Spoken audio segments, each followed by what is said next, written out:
하나님의 은혜와 사랑 넘치는 공동체 라스베가스 커뮤니티 교회입니다. 보통 우리가 살아가면서 우리의 인생을 돌아보게 되면은요, 항상 평탄한 아주 좋은 일만 있는 것은 사실 아닙니다. 좋은 일이 있으면 또 나쁜 일이 있을 때가 있고요, 또 나쁜 일이 있으면 좋은 일이 다시 찾아올 때가 있는 것이 우리의 삶이라고 할 수 있는 것이죠. 그리고 흔히 잘 먹고 잘 살기 위해서 수많은 노력과 또 정성을 다해서 우리 모두가 그렇게 살아가지만은 실제로 그렇게 마음먹은 대로 또 되지 않는 것이 우리의 인생입니다. 가령 때로는 모든 것이 이제 잘 되는 것 같다가도요, 전혀 예측하지 못했던 갑작스러운 그런 삶의 위기를 우리가 경험할 때가 있습니다. 또 그것으로 인해서 우리의 삶 자체가 엉망진창이 되어 버릴 때가 또 있는 것이죠.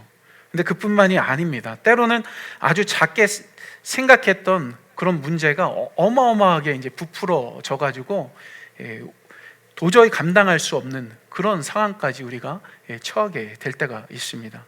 또 그것으로 인해서 깊은 좌절과 또 절망에서 벗어나지 못하고 많은 고통을 받는 그런 삶을 우리가 살아갈 수도 있는 것이죠. 하지만 혹시 그런 일이 있을 때에 만약 누군가가 우리에게 따스한 위로의 한마디를 전해주거나 또 우리를 도와주기 위해서 그런 위로의 손길을 내밀어 준다라고 한다면 여러분들 어떻게 했습니까? 아마 그것을 통해서 우리는 많은 힘을 받게 될 것입니다. 한 번은 한국에 있는 어느 한 아파트 근처에 있던 세탁소가 불이 났던 적이 있었습니다. 그것으로 인해서 그 세탁소 안에 있는 모든 집기가 다 불타고 또 손님들이 맡겨놓았던 옷들이 다 불타서 없어져 버리는 일이 벌어졌던 것이죠. 그리고 그 일이 있고 난 후에 이제 며칠이 지났는데 아파트 벽보에 이 세탁소 주인이 사과문이라는 것을 이제 붙였습니다. 그 사과문의 내용을 보면은 불이 나서 옷이 모두 타서 죄송하다라는 그런 내용이 있었고요. 옷을 맡긴 분들은 옷의 수량을 적어서 주시면은 최대한 정말 최선을 다해서 배상하겠다라는 그런 말과 함께 다시 한번 죄송하다라는 그런 말을 그 사과문에다 이제 남긴 것이죠. 그렇게 사과문이 이제 붙은 후에 어떤 한 주민이 이제 그 사과문을 보고서 그 아래다가 이제 글을 적었던 겁니다. 근데 그 글을 적을 때 많은 아파트 주민들이 또 이제 그것을 지켜봤었는데 사람들이 그 사람이 도대체 무슨 글을 적었을까? 혹시 자기가 배상받아야 되는 그 옷 수량을 적지 않았을까? 그런 생각을 갖고서 그 글을 봤던 겁니다. 근데 사람들의 생각하고는 다르게 그 내용은 이런 것이었죠. 아저씨, 저는 양복 한 벌을 맡기긴 했는데 그 양복값은 절대 받지 않겠습니다. 그 많은 옷을 어떻게 하시려고 하십니까? 힘드시지만은 용기 내시기 바랍니다. 그런 글을 적었던 것이죠. 근데 그 일이 있고 난 후에 아주 놀라운 일이 벌어졌습니다. 그게 뭐냐면은 이 세탁소에다 옷을 맡겼던 그 아파트 주민들 거의 대부분이 서로가 그 옷에 대한 배상을 받지 않겠다라고 하면서 그 사과문 밑에다가 계속해서 글을 적는 그런 일들이 벌어졌던 것이죠. 게다가 그 후에 아파트 주민 중에 어떤 사람이 익명으로 이 세탁소 주인에게 위로금을 또 전달하는 그런 일이 또 있었던 겁니다. 그런데 또 그 일이 있고 나서 또 다시 놀라운 일이 벌어졌는데 바로 그 아파트 주민들이 같이 함께 서로 모아가지고 그 세탁소 아저씨께서 다시 그 세탁소를 오픈할 수 있도록 도와주기 위해서 기금을 마련해서 전달하는 그런 일이 또 있었던 것이죠. 그리고 몇 달 후에 또 이 아파트 벽보에 또 다른 한 장의 내용의 글이 붙게 됩니다. 그게 뭐냐면 바로 이 세탁소 아저씨가 감사하다는 그 글을 적은 감사문이었던 것이죠. 그리고 그 감사문에는 이런 글이 적혀 있었다고 합니다. 주민 여러분, 고맙습니다. 월남전에 참전해서 벌어온 돈으로 어렵게 읽어온 삶이었는데 한순간에 모든 것을 잃고 말았습니다. 하지만 여러분의 따스한 사랑이 저에게 삶에 희망을 줬고 저는 다시 일어설 수 있었습니다. 꼭 그 은혜에 보답하겠습니다. 이런 감사글이 벽보에 붙었던 겁니다. 네, 위로라는 것, 이것은요 우리네 인생 가운데서 정말로 힘들고 어려운 그런 상황에 처했을 때 그것을 잘 버티고 견디게 해주는 그런 힘이 되는 것입니다. 마치 이제 칼슘이라는 거 여러분들 잘 아시지 않습니까? 칼슘이 어떤 역할을 하죠? 우리 몸에 들어가서 우리의 뼈를 튼튼하게 만들어주고 또 더 나아가서 우리 근육을 관장한다라고 합니다. 심지어는 이 칼슘이 부족하면 우리 심장에 무리가 간다고 할 정도로 이 칼슘이 상당히 중요한 것 가운데 하나인데, 바로 그런 것처럼 위로라는 것도 마찬가지 이런 칼슘처럼 우리가 살아가면서 겪게 되는 수많은 어려움과 힘든 일들, 그런 것들을 잘 버티고 견디면서 나아갈 수 있도록 해주는 그런 우리의 마음의 뼈와 또 마음의 근육을 단단하게 해주는 그런 역할을 하는 것이죠. 하지만 그럼에도 불구하고요, 솔직히 타인을 위로하고 또 함께 그 아픔을 나누는 것, 이것은 결코 쉬운 일이 사실 아닙니다. 왜냐하면 그만큼 아픔을 겪고 있는 그 상대방의 그 마음을, 그리고 그 상처를 전부 다 헤아릴 수 있어야지만 온전한 위로를 할 수 있기 때문인 것이죠. 사실 이거는 제 개인적인 그런 경험인데요, 제가 고등학교 다닐 적에 아주 절친했던 그런 친구 한 명이 있었습니다. 이 친구가 저와 같이 신앙생활하면서 사실 저보다 더 리더십이 더 뛰어난 그런 친구였습니다. 그리고 신앙에 있어서도 많은 면에서 저에게 본이 되는 그런 친구였죠. 그런데 어느 날 이 친구의 어머니께서 갑작스러운 사고로 이제 죽음을 맞이하게 된 것입니다. 사실 그 사고에 대해서 그 친구의 개인사이기 때문에 뭐라고 말씀드리기는 힘들지만은, 그러니까 그런 겁니다. 우리가 보통 상식적으로 생각할 때 일어나는 사고로서 죽는 그 죽음이 사실 아닙니다. 정말 상상 이상의 그런 어머님의 죽음이었는데, 이 친구는 엄청나게 큰 충격을 그때 받았던 것이죠. 그러면서 이 친구가 방황을 하면서 집을 가출했던 그런 적이 있었습니다. 그로 인해서 이제 저하고 또 다른 친구들이 상당히 많이 걱정을 많이 한 적이 있었는데, 그리고 얼마 후에 이 친구를 찾았다는 그 소식을 들었습니다. 이 친구가 가출했던 동안에 다른 데 간 것이 아니라 그래 다행히도 기도원에 가서 있었더라고요. 그래서 이 친구를 찾았다는 그 소식을 듣고서 나중에 이 친구를 위로해 주고 싶은 그런 마음이 있어서 또 다른 친구에게 그 친구를 만나서 위로해 주고 싶다라는 그런 마음을 제가 전했었습니다. 그랬더니 제 말을 들은 그 친구가 막 반대를 하는 겁니다. 야, 네가 아무리 가서 그 아이한테 위로의 말을 잘 해준다 하더라도 아마 받아주지 않을 거야, 그런 이야기를 했던 것이죠. 왜냐하면은 사실 그 친구도 그 아이를 위로해 주는 그런 시간을 나름대로 가졌던 겁니다. 그런데 그렇게 위로해 주려고 만났을 때, 그리고 위로의 말을 해줬을 때 그 아이가 뭐라고 그 친구한테 이야기하냐면은, 네가 내가 아닌데 네가 어떻게 나를 아냐, 네가 나를 어떻게 위로해, 그런 말을 했다라는 것이죠. 그 친구도 그 말에 큰 충격을 받아서 제가 그렇게 위로해 주고 싶다라는 말을 하니까 그래도 소용없을 거야 라고 그렇게 말했던 겁니다. 때로는 사는 것이 너무 힘들어서요, 그저 막막하고 또 아무것도 보이지 않을 때가 사실 있습니다. 그리고 제 친구의 이야기처럼 인생에 있어서 정말로 상상하기 힘들 만큼의 가장 큰 좌절과 그런 절망감에 빠질 때도 사실 있는 것이죠. 어쩌면 우리 가운데 정말로 그런 깊은 좌절과 절망 속에 그렇게 빠져 봤던 그런 분도 있고, 또한 그런 상황 속에 있는 분도 있을 것입니다. 그리고 바로 그러한 때에 누가 와서 위로를 해준다 하더라도 그 위로가 전혀 마음에 와닿지 않았던 그런 순간과 그런 모습들이 또 있었을 수도 있을 것입니다.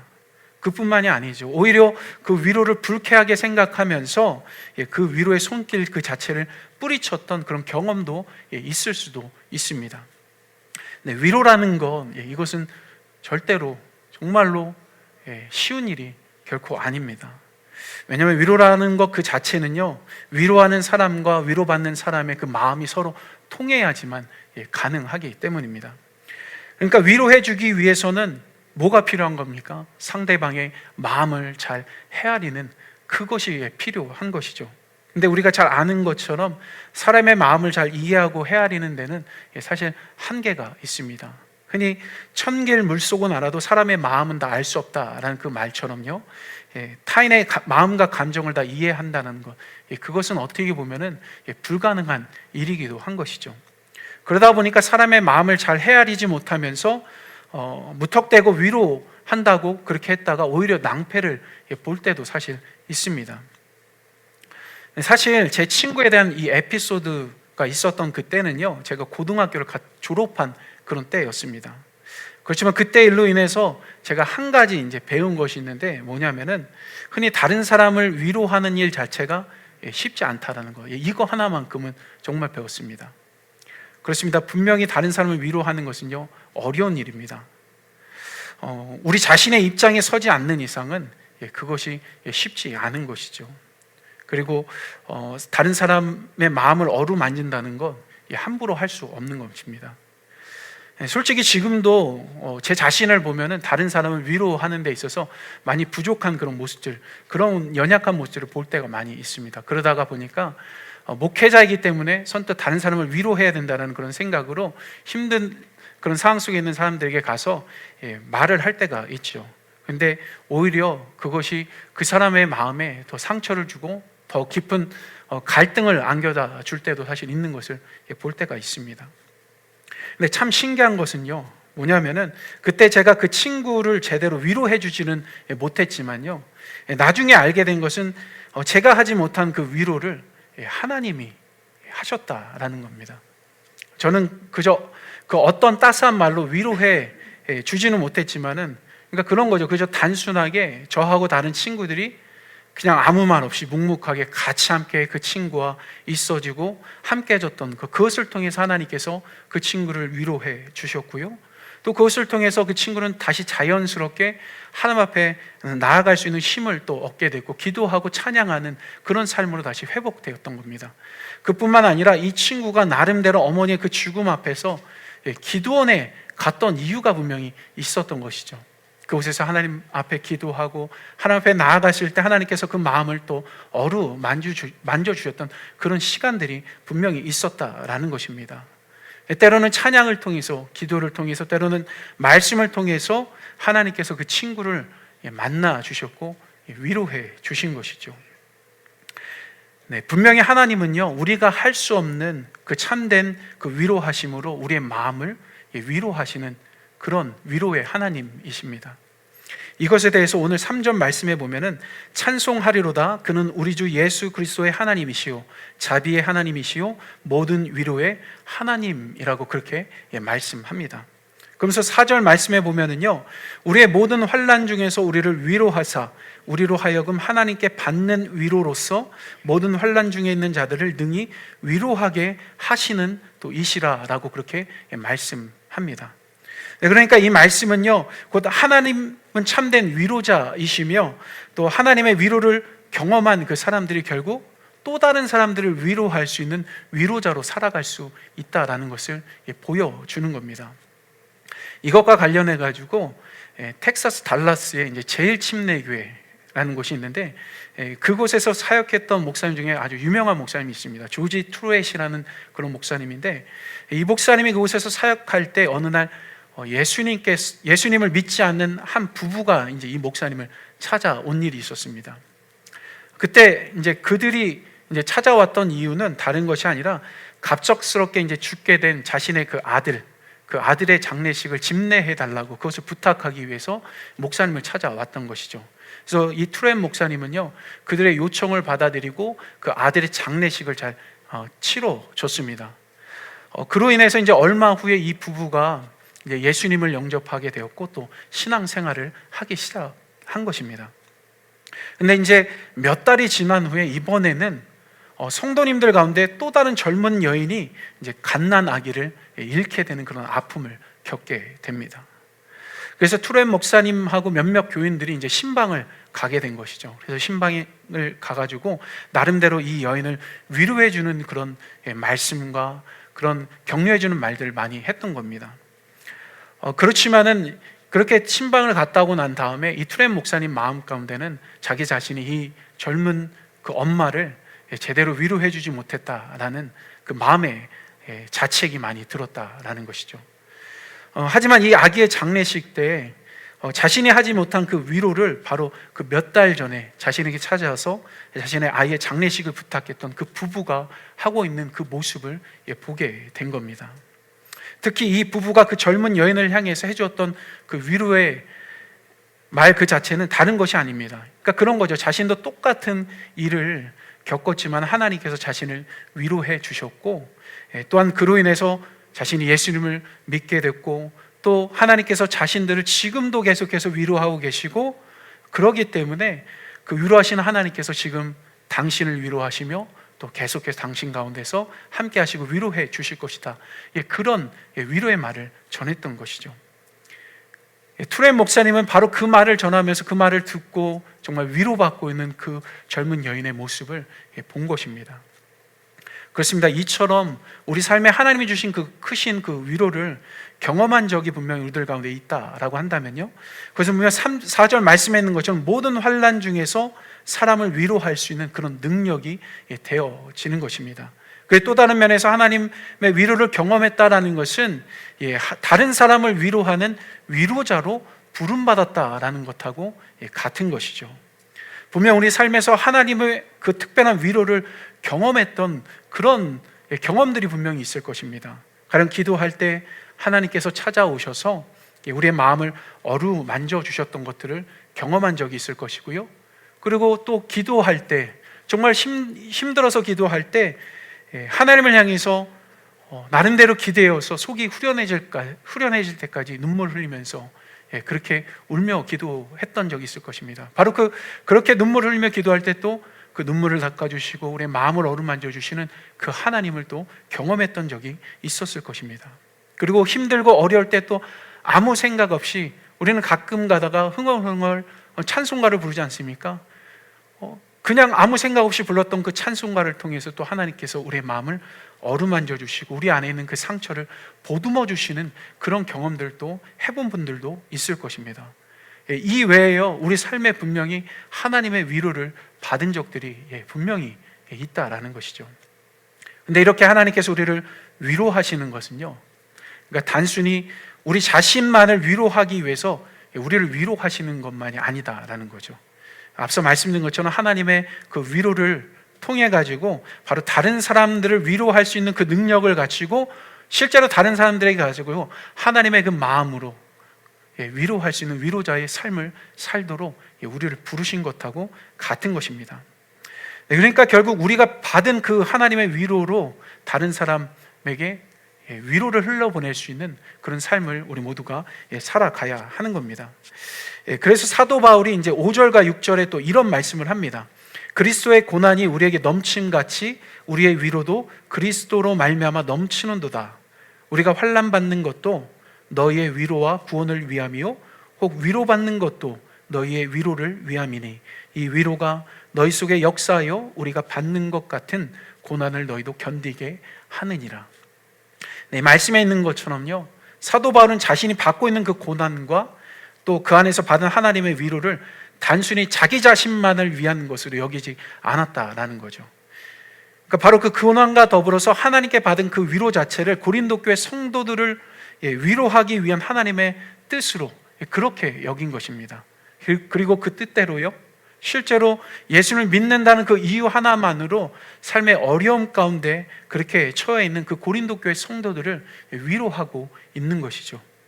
이것이 바로 하나님께 위로받고 또 그 힘으로 다른 사람들을 위로하는 그런 사람들의 참된 삶의 모습인 것입니다. 근데 간혹 가다가요, 우리는 이렇게 사도 바울처럼 하나님의 위로를 경험했음에도 불구하고, 그리고 그것을 통해 다른 사람을 위로해야 함에도 불구하고 그렇게 제대로 하지 않고 살아갈 때가 사실 많이 있습니다. 예를 들어서 그런 거죠. 하나님의 위로를 우리가 받았어요. 근데 위로를 받았지만은 현재 어려움은 계속 진행 중에 있는 것이죠. 그러다 보니까 우리의 마음에 그런 생각이 들 때가 있습니다.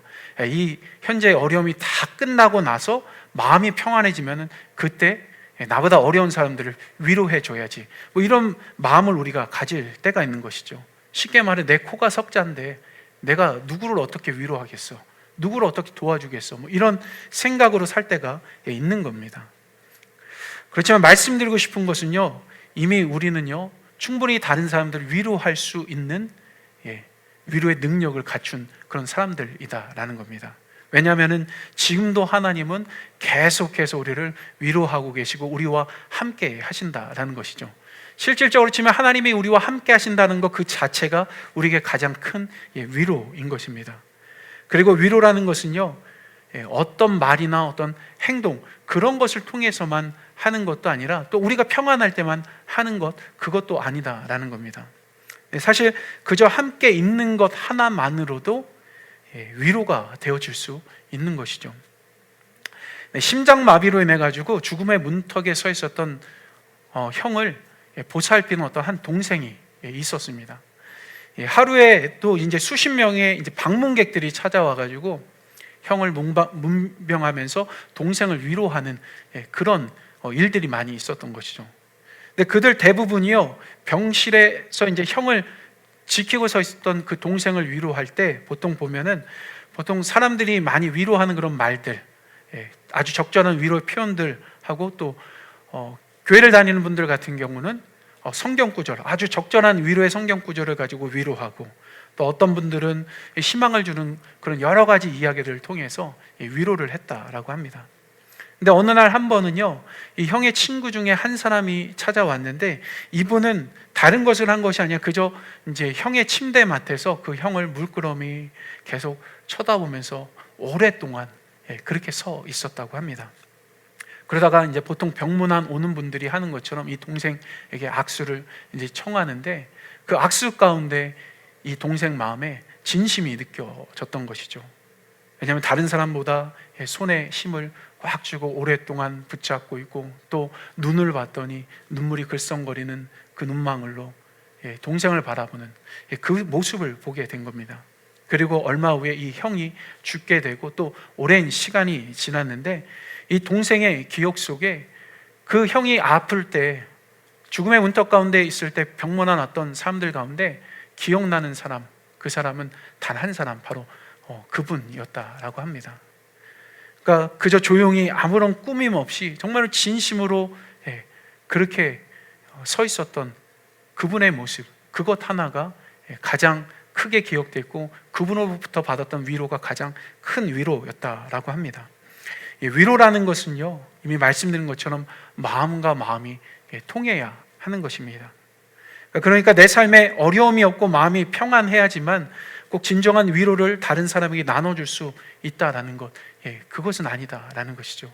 오히려 힘들고 어려울수록 타인의 마음과 감정을 어떻게 보면 더 잘 살펴볼 수 있는 것입니다.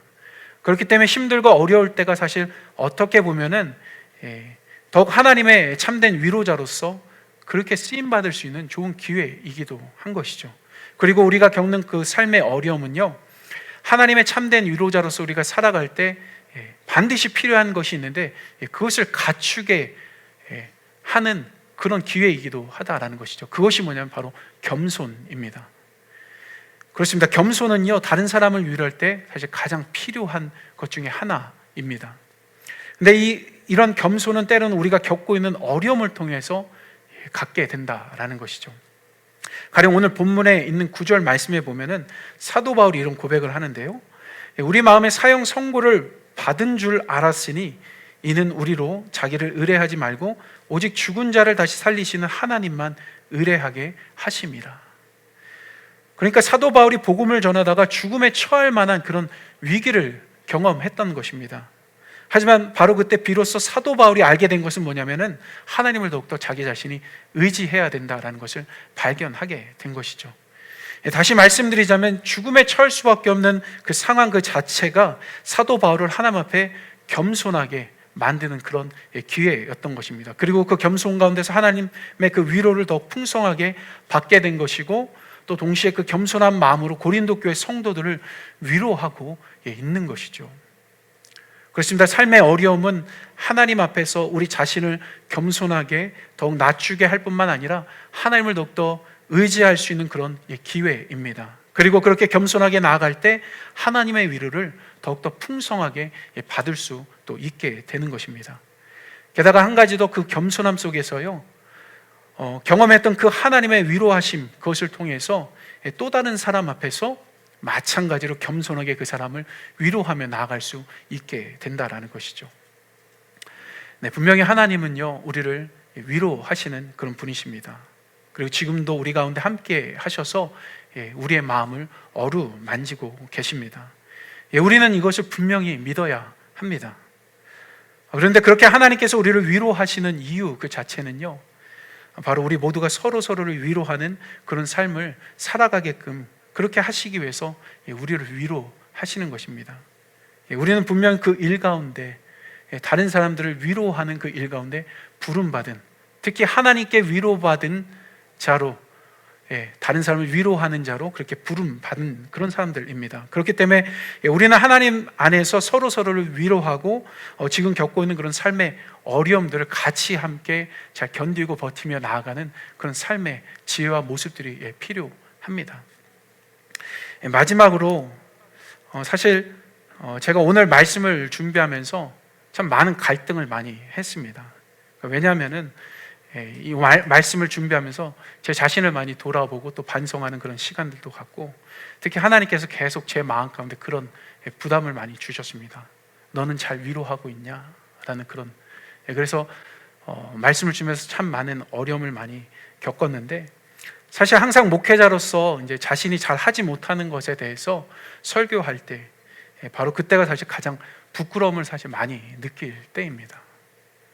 근데 그런 부끄러움을 느끼는 때가 사실 오늘이다라고 그렇게 저는 그렇게 생각합니다. 그렇습니다. 부족합니다. 많은 것들이 부족합니다. 그래서 여러분들에게 한 가지 부탁드리지만은 저의 그런 부족함을 위해서 여러분들 기도해 주셨으면 합니다. 그리고 우리 모든 성도님들 모두가 다 같이 정말 우리와 함께 하시는 그 예수님의 그 위로를 우리가 받고, 또 그 위로로 같이 함께 서로를 위로하고 그 안에서 더욱더 하나 되어지고, 또 하나님 안에서 더욱더 든든히 서가고 이 시대를 잘 극복하며 나아갈 수 있는 우리 모두가 되었으면 합니다.